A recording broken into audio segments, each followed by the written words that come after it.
I would also like to thank all of our worldwide listeners and volunteers, wherever you may be, for making these broadcasts possible. This could not happen without you guys, so thank you very much. It looks like Honey Bear is out in front. And the last few enrichment programs, she has just been ready to eat. And as you can see, she's kind of scouring the ground looking for any leftovers. And a staff member has actually provided her an egg carton. Now there are no more eggs left in this carton. Right now there are just some dried cranberries for Honey Bear. And looks like Lucky Bear is coming to the far right. We also have an egg carton provided for Lucky, and in his we have some peanuts, I think some peanut butter, and also some dried cranberries. Now the purpose of these enrichment programs is to not only feed our bears, but also to show you guys, our bears, and how they eat, what they eat, how they can manipulate objects in their environment, and maybe some possible vocalizations. We also have a staff member currently in the enclosure, and she is placing some peanuts in the shell in this beautiful cedar tree we have out there. Now these bears are very familiar with Heidi. She has been here for many years, and they know her behavior. She has very predictable behavior, she respects their space, and they do the same for her. Now right now in season, our bears are hitting what we call hyperphagia. And hyper meaning high or a lot, and phagia meaning food. So yes, our bears are eating a lot of food. And it's a very noticeable difference in their behavior. Their appetites have definitely increased. And this period of the summer is very important for bears to gain the weight they need to sustain themselves over hibernation. So, as you may imagine, winters in Ely, Minnesota can be pretty long, and so this year we have to make sure we're giving them a lot of food to make sure they're getting enough weight. I was just asked that we could please keep it down on the deck, be as quiet as possible. Our bears are comfortable with smells and noises coming from the deck, but they do startle easily, and we don't want them to scare away, so please be as quiet as possible if you are out on our observation deck. But like I was saying, our bears' appetites have increased, and so it's our job to make sure we are feeding them enough food. Now, one way we do that is by weighing them every week. And Tuesday, so today, is weigh day. Now, we actually think our scale, which is that wooden platform box in between Honey and Lucky, we think that may be a little waterlogged, actually, so our weights might be a little off. We're actually going to wait and see if it dries out a little bit to weigh them again. But anyway, Honey Bear here, she weighs in at about 424 pounds. She's a big girl. She's our second biggest bear. And Honey here is 18 years old, so she's our oldest bear. And you may notice, well, Honey, she's looking a little shaggy, and that's because she's finally shedding her winter coat. So all of that blonde hair you see on Honey will actually shed out. Now Lucky, our 7-year-old male to the right, he is fully shed, and so he looks very sleek and shiny. His coat is very pretty right now. And you may wonder, well, what causes the difference in timing for shedding? And the answer to that is it's the genes. We actually think that Honey Bear here has some, what I like to call southern genes, whereas Lucky, he has more northern genes. And here's what I mean by that. Lucky, he was born in Wisconsin, and we know that. He was born to a wild mother, and he was actually separated from that mother, raised by humans for a few months, brought to a rehab center, and deemed unreleasable to the wild. Then he made his way to the Bear Center in 2007 when he was 7 months old. And so we know Lucky was born in Wisconsin, and that's why his shedding pattern is different than Honey's. Now, Honey was born on a game farm in Wisconsin as well. We're not entirely sure of her complete genetic makeup. Now, bears from southern areas, let's say Florida or Georgia, which black bears are found in those areas, they don't have to hibernate as long of the year as a bear, let's say, from Ely. and it's all about the food availability. So in those southern areas, there's a whole lot of different types of foods available for longer of the year. And so bears aren't really forced to hibernate as long as, let's say, bears from Wisconsin, like Lucky here.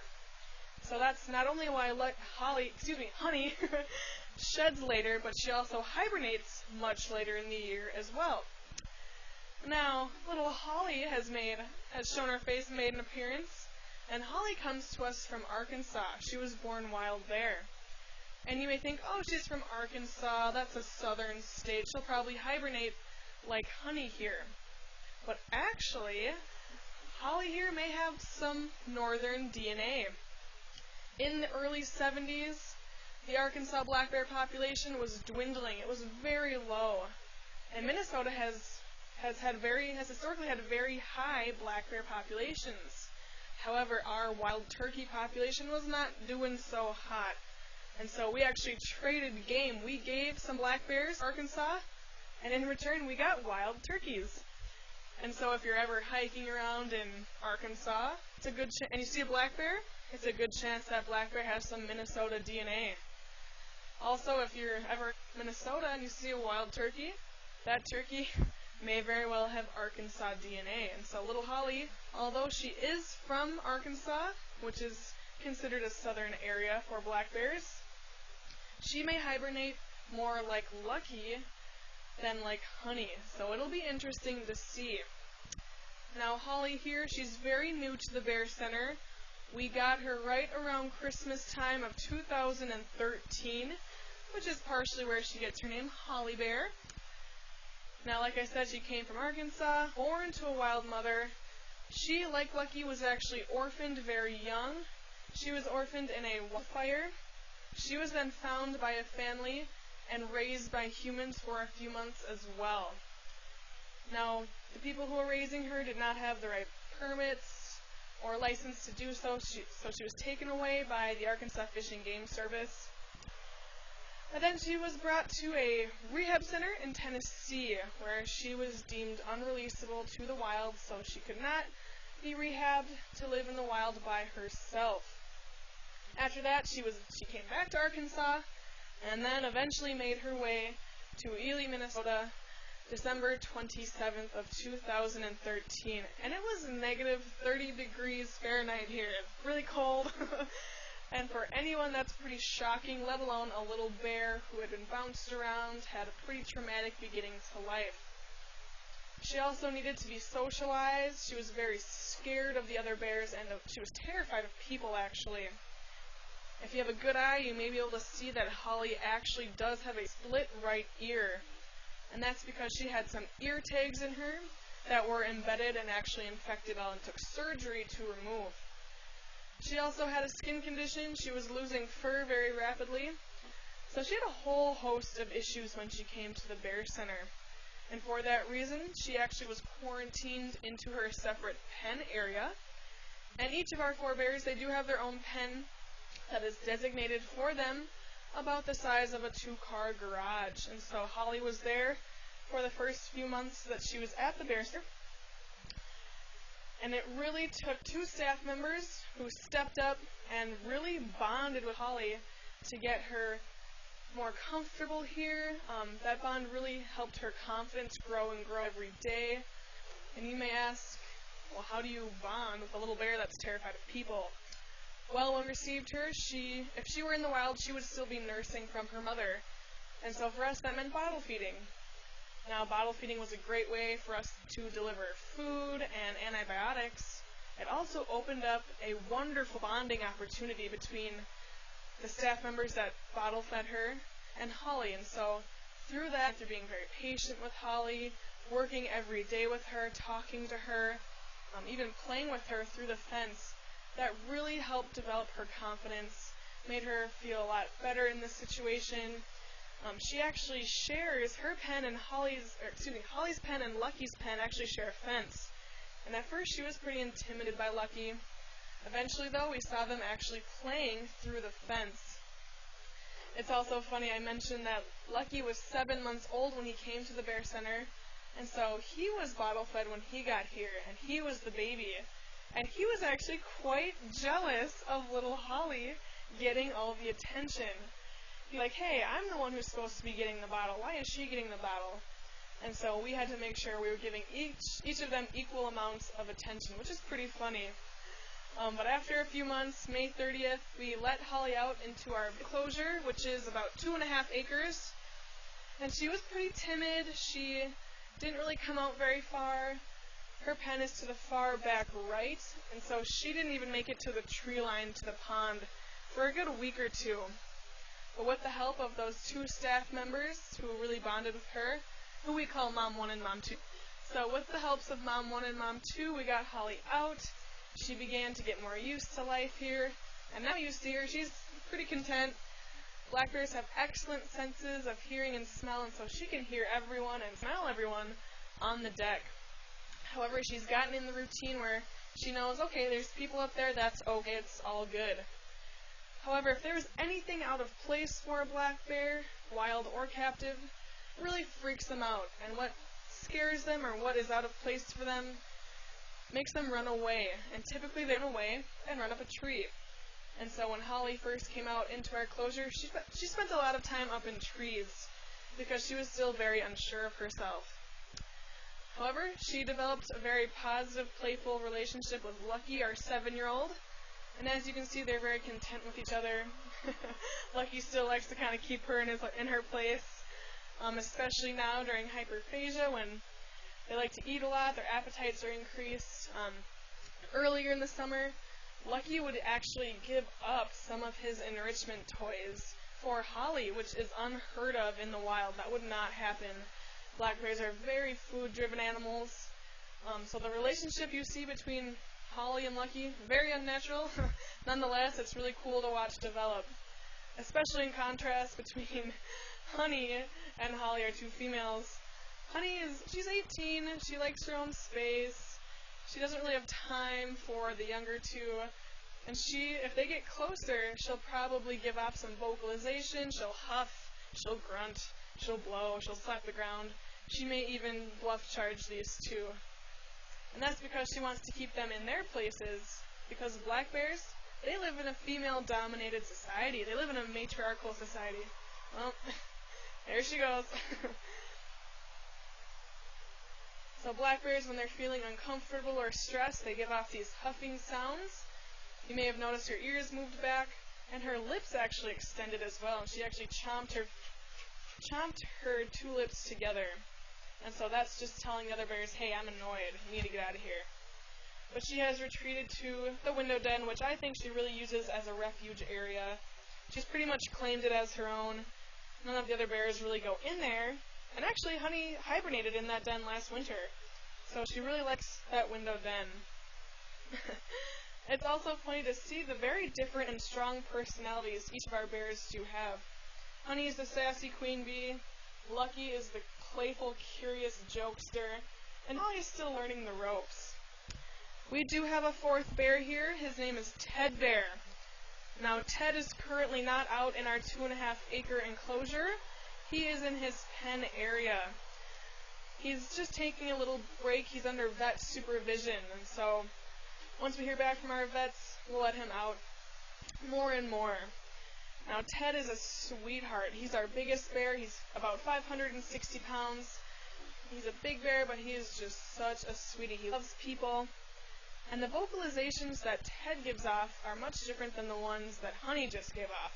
Honey's were really huffy and short.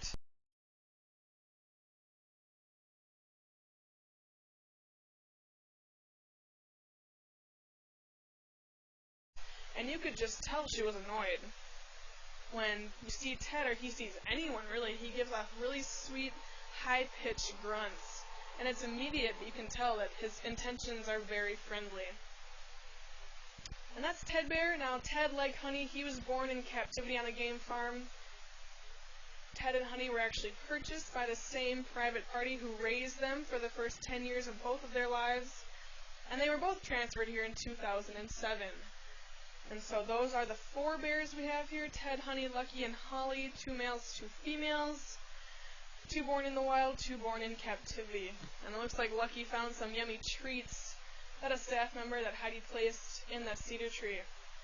This is giving you guys a good show of how tall they can be, how they can use their paws and their tongues to get the food they need.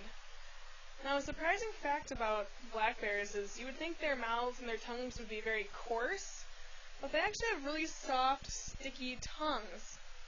And that's because it helps them pinpoint little things on the ground for them to eat. Now, one of those things being ants. In the wild, black bears like to eat bugs. Only 10% of their diet is protein, which I was actually surprised when I heard that percentage. That's pretty low. Only 10% is protein. A lot of that protein are bee and ant larvae. So immature bees and ants, they are their favorites. They're very high in protein. And we've actually seen both Holly and Lucky foraging in the back of our enclosure for ants. And so they really like to eat them. Otherwise, they are opportunistic. They're omnivores, and so what does that mean? It means, let's say they come across a fawn that has not stood up yet in the spring.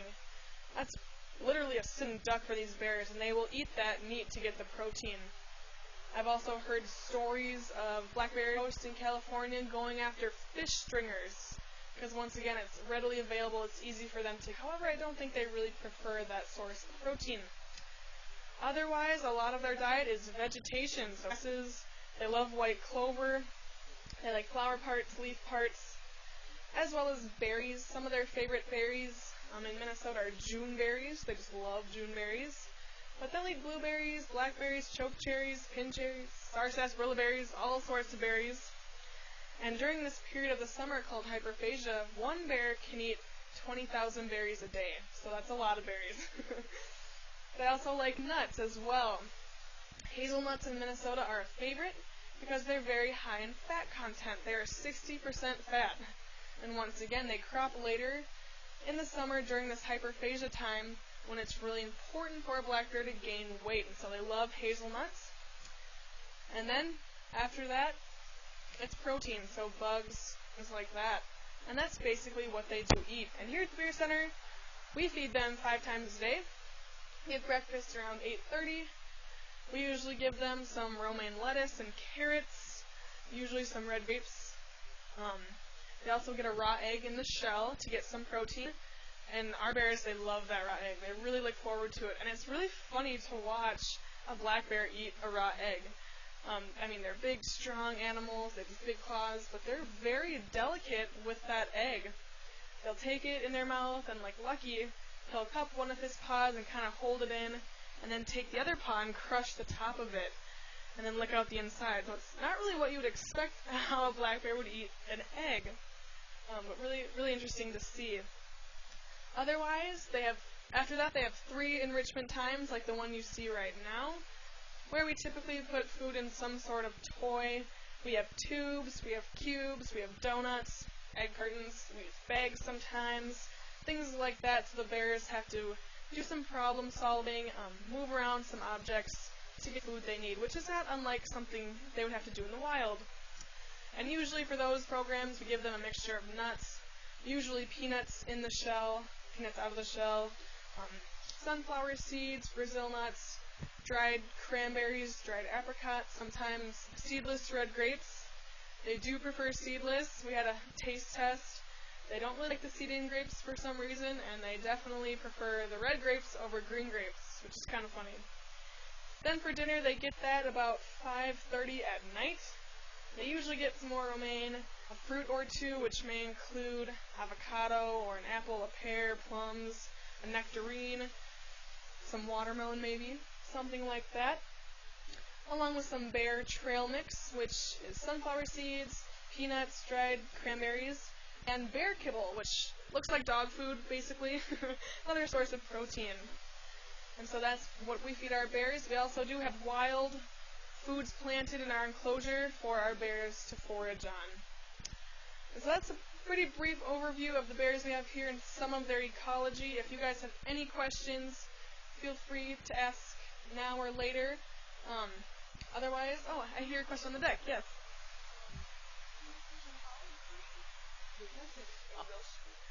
All right, the question was, will Holly breed? Can she breed? Alright, so females, if they live in an area with good food availability, they can be sexually mature by 3 to 4 years of age. Now, in places like in northern Canada, where it's very food stressed, it may take up to 8 years for a female to become sexually mature. Now, Lucky is our only neutered animal here, and so the only option for mating would be between Holly and Ted, which I don't think would happen, but it could. You never know. And like I said, it's a female-dominated society, and so the females decide who they mate with. Now, Honey has just flat out rejected our males every year. She's like, nope, don't care. And we've actually had wild male black bears come to our outside fence because they can smell honey. And they're kind of like peeking, like, what's going on? And of course, Honey just doesn't care at all. And so, Honey has rejected Ted. Mating season is the month of June. And this June, she was actually kind of buddy-buddy with Ted. No mating occurred, but they were both in this window den one time. They took a little snooze together, which is kind of funny. But once again, Honey just flat out rejected him. So right now, the only possibility, would be Holly and Ted. And it could happen. We could have cubs here, which would be kind of cool, but I don't think it will. Yeah, the question was what would happen to the cubs, and I've asked that question, and it's never happened, and we don't know. We have we're permitted, I think, for either 11 or 12 bears here, so we could keep them, but that would ultimately be up to Dr. Lynn Rogers, who founded the Bear Center. He's been doing black bear research for over 45 years, so it would be his decision, but it'd be kind of cool. Good question. It was how late in their life are they still fertile? I think as far as I know, through their entire lives. There's a wild research bear who's 27, and she had cubs last spring, and so they do have cubs every other year, and there honestly has not been a ton of long-term data on that, but as far as I've asked that question as well, and the answer we came up with was, I think it's until they die, which is pretty impressive. They have very good immune systems. They're very smart animals, so really cool. Good question. Another good question from the deck is, what is their life expectancy? Well, in captivity, they can live into their mid-30s. The Minnesota DNR had a research female that was 39 and a half before she died. I mean, that's an outlier. That's pretty old. However, their big threats in the wild are humans. It's being hunted or hit by cars. And the most vulnerable ages for bears are about 2 years old, so like Holly, she's at a very vulnerable stage. If she were in the wild, she would be very susceptible to hunting and being hit by cars. Now, that actually kind of varies between males and females. So I mentioned black bears are born in January. They're with their moms for about 17 months, so through the next May of their life. June is mating season, and so by the time mother will actually kick out her yearlings at that point, and they'll be on their own. Now, female will inherit a portion of her mom's territory, whereas males will not. And so males may have to travel hundreds of miles to find a territory where they can live. And that means crossing roads, traveling near roads, going to baiting stations because it's easy food, things like that. And so that's why males, about 2 or 3 years of age,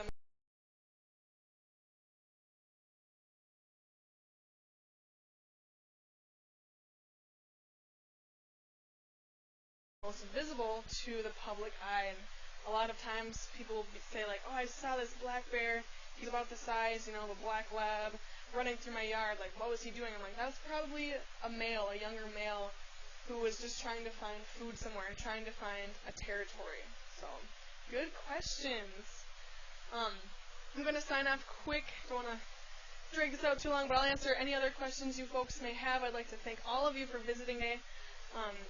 All you virtual people out there, wherever you may be, thank you folks so much for making these broadcasts possible.